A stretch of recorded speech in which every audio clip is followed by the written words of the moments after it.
Pour moi, la chose qui est la plus importante en fait dans le marché de l'emploi de demain, c'est cette notion d'accompagnement et de faire des choses sur le temps long ou au moins le temps moyen. C'est la capacité en fait de réfléchir sur des projets de vie, des projets d'expérience et de planifier en fait sur une période de 1 an, 2 ans, 3 ans et de trouver en fait les accompagnements nécessaires pour pouvoir trouver les bonnes formations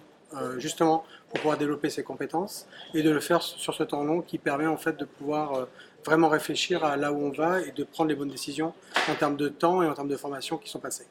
Déjà, rejoindre un groupement comme Leader Occitanie, c'est hyper important. C'est-à-dire que la capacité à pouvoir échanger avec un groupe d'autres sociétés qui ont les mêmes problématiques,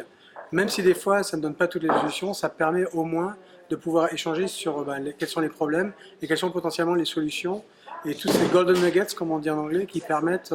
de pouvoir potentiellement avancer et trouver quelque chose de différent.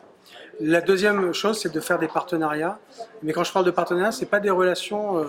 qui sont distendues avec des partenaires comme par exemple Randstad, mais ça pourrait être n'importe qui d'autre, Pôle emploi, n'importe quel acteur en fait du monde de l'emploi, mais de créer de vrais partenariats avec un petit nombre de sociétés, parce qu'on crée en fait ces relations vraiment personnelles et relations humaines, dont j'ai beaucoup parlé à la présentation que j'ai fait aujourd'hui. En fait, on a des gens qui vont vraiment se décarcasser pour trouver les solutions et vous aider vraiment à avancer et à trouver les personnes dont vous avez besoin. Si cette relation humaine est distendue ou non existante, parce que vous allez voir trop de monde ou vous parlez à trop de gens, les priorités ne vont pas être les mêmes et donc vous n'allez pas être servi aussi bien que ce que vous aimeriez et ce dont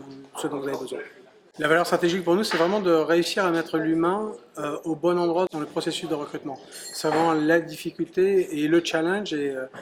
hyper intéressant qu'on a dans le monde du futur, puisqu'il faut qu'on humanise en fait un processus de recrutement qui a tendance à être déshumanisé par l'utilisation de plus en plus forte en fait de la technologie, aussi bien au niveau de poser une candidature que de la connaissance des candidats, identification des compétences, etc. Donc moi mon challenge et ce que j'essaie de faire, c'est de remettre justement cette notion d'humain au sein du recrutement, parce que c'est quelque chose de très intime. Il y a 3 choses dans la vie qui sont les plus difficiles à faire, c'est divorcer,